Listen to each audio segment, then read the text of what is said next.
Bonjour, je suis le professeur Nicolas Macagno, je suis médecin pathologiste à la Timone et aujourd'hui on va parler de la numérisation de l'anatomie pathologique à la PHM. Alors la numérisation de l'anatomopathologie, c'est un peu comme la radiologie en son temps. Avant, la radiologie, on regardait les clichés radiologiques sur des lumières, sur un mur, et maintenant on les regarde sur un ordinateur parce que tout est numérisé. Lorsqu'un patient passe dans un scanner, les images sont directement numériques.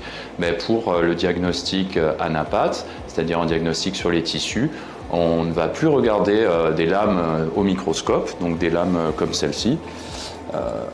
On ne va plus regarder ça au microscope, on va le mettre directement dans cette machine qui est un scanner de lames qui va les numériser et les lames seront disponibles sur l'ordinateur des médecins.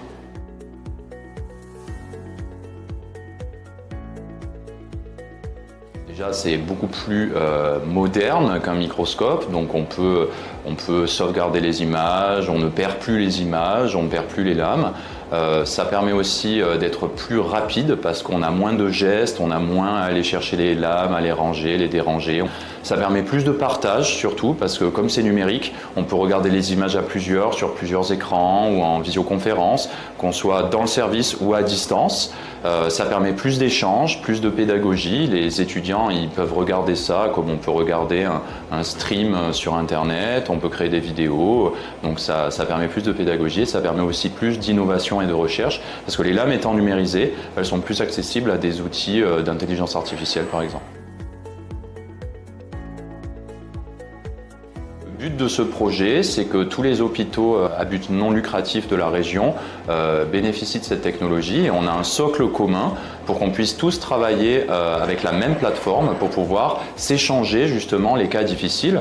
Alors à titre d'exemple, il y a des médecins experts dans chaque hôpital et quand on veut demander l'avis à un expert, actuellement on envoie la demande d'avis par courrier postal. Avec cette technologie, quand on a besoin d'un avis, il suffira d'un clic droit sur le patient en disant je sollicite par exemple tel expert pour lui envoyer directement le dossier et en discuter soit directement avec lui, soit qu'il puisse le regarder quand il aura le temps et puis nous donner son avis dans un second temps.